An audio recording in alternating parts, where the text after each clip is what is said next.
Hi folks, thought I would do a brief video tour of the HeatMaster G200S outdoor wood furnace. These are downdraft wood burning furnaces. They're very clean burning, very efficient.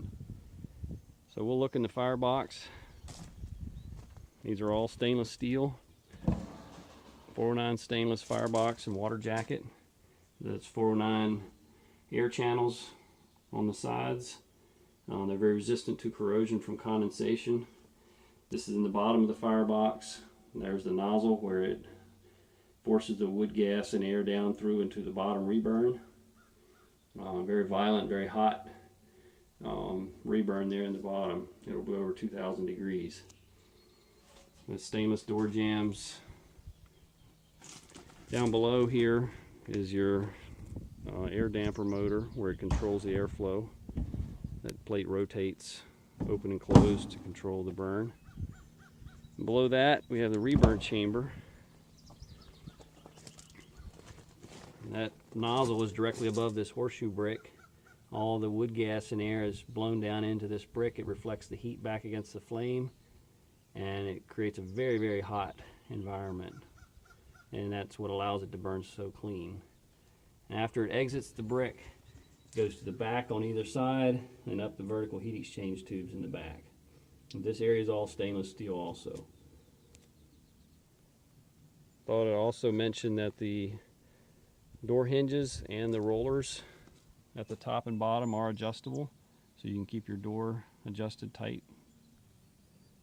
This rear cabinet is insulated, has a swinging rear door, protects the fan and your pumps and such from the elements. This panel is removable, allows access to the top of the turbulators, the heat exchange tubes, that's the draft fan there, and it has a kind of a unique cleaning system. There's two extensions, two handles sticking out there. And there's an extension that slides over. I think it's a very ingenious, very simple system. That knocks the ash down into the bottom. Just give it a shake every few days and you're done. And then you can rake the ash out of the bottom when it builds up. The draft fan plugs in, and if you do, you see the slotted mounting bolts there that you can rotate the fan and slide it out to clean. There's a nice junction box for your incoming power, plug-ins for the circulators. There's return outlets, supply outlets. There's lots of room back here to create a manifold or whatever you want to do to pump to the house or buildings that you're trying to heat. All the HeatMaster furnaces come with water treatment. This one has a short chimney extension. It comes with the owner's manual and moisture meter and the test bottles, because they do free testing for the life of the furnace. And your supply and return piping would come up through the floor. There are knockouts there in the floor of the furnace. The control for the furnace behind this cover. It's fairly simple. You can adjust your water temperature and timer pulses and such with this control here. There's a cold start switch to when you're lighting the furnace. You can override the low temperature shutdown.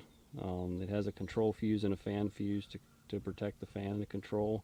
And there's just a furnace on-off switch that would just shut down the whole control if you were going to stop using the furnace but you wanted to allow the pumps to continue to circulate. But overall, I thought HeatMaster did a very good job in designing a very simple, cost-effective, but very clean and efficient downdraft unit. And I'm excited to have this, and we're looking forward to using them in the future. I'm burning one at my house and testing it this summer, and I'm very pleased with how it's performing. But thanks for watching. Hope you enjoyed it.